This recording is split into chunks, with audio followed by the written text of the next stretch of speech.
ನಮಸ್ಕಾರ. 79ನೇ ಸ್ವಾತಂತ್ರ್ಯೋತ್ಸವ ಗಣಕರಂಗ ಕಥಾಸ್ಪರ್ಧೆ ಆಯೋಜನೆ ಮಾಡಿರುವ ಸಂಸ್ಥೆಯ ಹೆಸರು ಗಣಕರಂಗ ಧಾರವಾಡ.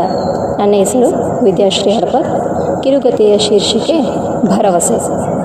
ಮಧ್ಯಾಹ್ನದ ನಡು ಬಿಸಿಲು, ಬಾಯಾರಿದ ಭೂಮಿ ಕೆಂಡವನ್ನು ಉಸಿರಾಡುತ್ತಿತ್ತು. ಸುಮಾರು 70 ವರ್ಷ ವಯಸ್ಸಿನ ಹಿರಿಯ ಜೀವದ ಎತ್ತರದ ದೇಹ, ಗಂಭೀರ ಭಾವದ ಮುಖ ಬಿಸಿಲಿಗೆ ಬಾಡಿತ್ತು. ನೆರಳು ಮತ್ತು ವಿಶ್ರಾಂತಿಯನ್ನು ಆಶ್ರಯಿಸದೆ ತನ್ನ ಜೀವನೋಪಾಯಕ್ಕಾಗಿ ತರಕಾರಿ ತುಂಬಿದ್ದ ತಳ್ಳುಗಾಡಿಯನ್ನು ನೆಚ್ಚಿ ಬಂದಿದ್ದ. ಅವನು ನೆದರಿಗೆ ಬಿದ್ದಿದ್ದೇ ತಡ. ಅಂಗಳದಲ್ಲಿ ಆಟವಾಡುತ್ತಿದ್ದ ಮಗ ಅವನ ದಾಟಿಗೆ ತನ್ನ ಧ್ವನಿ ಸೇರಿಸಿ ತರಕಾರಿ ತರಕಾರಿ ಎಂದು ಕೂಗತೊಡಗಿದ. ಇದನ್ನು ಆಲಿಸಿದ ಆತ, ಯಪ್ಪ, ತರಕಾರಿ ಮಾರಿ ಏನು ಮಾಡ್ತೀಯ? ಸಾಲಿ ಕಲಿತು ನೌಕರಿ ಮಾಡು, ಆರಾಮಿರು ಎಂದು ಹಾರೈಸಿದ. ಏನಜ್ಜ, ಇಂಥ ಜಳದಾಗ ಬಂದಿಯಲ್ಲ? ಬೆಳಗ್ಗೆ ಇಲ್ಲ ಸಂಜೆ ಮುಂದೆ ತಂಪೊತ್ನ್ಯಾಗ ಬಂದ್ರೆ ಎಳಿ ಬಿಸಿಲಿಗೆ ಹಿತಾನೂ ಅನಿಸ್ತೈತಿ ಎಂದು ತಿಳಿ ಹೇಳಿದೆ. ಬಿಸಿಲಿನ ಮಾರಿ ನೋಡ್ಕೊಂತ ಕುಂತ್ರ ಹೊಟ್ಟಿ ತುಂಬಬೇಕಲ್ಲೇನವ.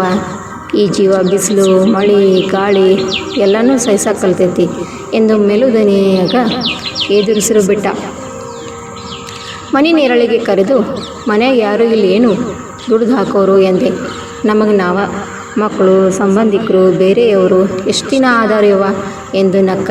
ಅಲ್ಲಿ ಒಂದು ವಿಷಾದವಿತ್ತು. ಅವನ ಬಳಿ ಇದ್ದ ತರಕಾರಿ ಖರೀದಿಸಿ 500 ರೂಪಾಯಿ ನೋಟು ಕೊಟ್ಟೆ. ಚಿಲ್ಲರೆ ಇಲ್ಲ ಎಂದ. ಇನ್ನೊಂದು ಸಲ ಬಂದಾಗ ಕೊಡು ಎಂದೆ. ಹಿಂಜರಿಕೆಯ ಭಾವದಲ್ಲೇ ಮೌನದಿ ಸಮ್ಮತಿಸಿ ತಲೆಯಾಡಿಸಿದ. ಬದುಕಿನ ಇಡೀ ಸಂಜೆಯಲ್ಲಿ ನೆಮ್ಮದಿಯ ಜೀವನದ ಸವಿಯಬೇಕಿದ್ದ ಜೀವ ಬಿಸಿಲಿಗೆ ಬಸವಳಿದದ್ದು ಬೇಸರ ತರಿಸಿತು. ಪ್ರತಿ ಭಾನುವಾರ, ಹಬ್ಬ ಹರಿದಿನ ಎಂಬಿತ್ಯಾದಿ ರಜೆ ಸಿಕ್ಕಾಗ್ಯೂ ಎಸಿ ಕೋಣೆಯ ಒಳಗಡೆ ಕೂತು ನಾವು ಮಾಡುವ ಕೆಲಸದ ಬಗ್ಗೆ ಅತೃಪ್ತಿ ಹೊಂದಿರುವ ನಮ್ಮಗಳ ಬಗ್ಗೆ ನನಗೆ ತಾತ್ಸಾರ ಮೂಡಿತು. ಆ ದಿನ ಭಾನುವಾರ. ತರಕಾರಿ ಮಾರಲು ಬಂದ ಅಜ್ಜನ ಕೂಗು ಕೇಳಿ ಹೊರಗೆ ಬಂದೆ. ಅವನ ಬಳಿ ಬಾಕಿ ಉಳಿದಿದ್ದ ಚಿಲ್ಲರೆ ಮರಳಿ ಕೊಡೋಕೆ ಬಂದೆ.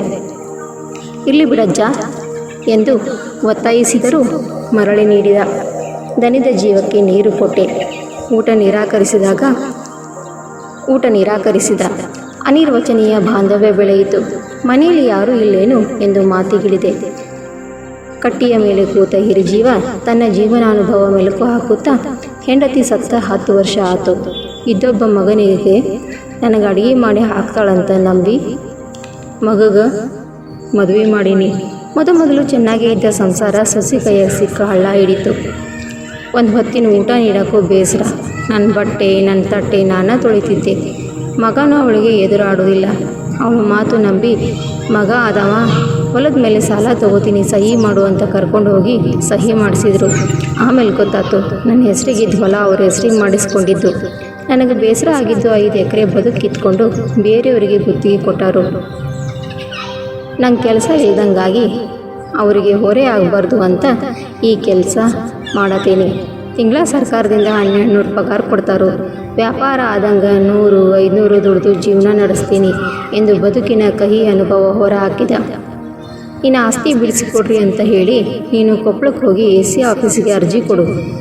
ಪಾಲಕರು ಮತ್ತು ಹಿರಿಯ ನಾಗರಿಕರ ನಿರ್ವಹಣಾ ಮತ್ತು ಕಲ್ಯಾಣ ಕಾಯ್ದೆ ಅಡಿ ನಿನಗೆ ಆಸ್ತಿ ಪುನಃಸ್ಥಾಪಿಸಿಕೊಟ್ಟು ನೀನು ನೋಡ್ಕೊಳ್ಳುವಂಗೆ ಆದೇಶ ಮಾಡ್ತಾರೆ ಎಂದು ತಿಳಿ ಹೇಳಿದೆ. ಆಸ್ತಿಗಾಗಿ ನಾನು ನೋಡ್ಕೊಂಡ್ರೆ ಆ ಸಂಬಂಧಕ್ಕೆ ಬೆಲೆ ಎಲ್ಲಿ ಇರ್ತೈತೆ ಹೇಳು? ಹಂಗಿನ ಬದುಕು ನನಗೆ ಹಾಕಬೇಕು. ಕಾಲಾಗ ರೆಟ್ಟ್ಯಾಗ ಬಲ ಇರೋವರೆಗೂ ದುಡ್ಡು ತಿಂತೀನಿ.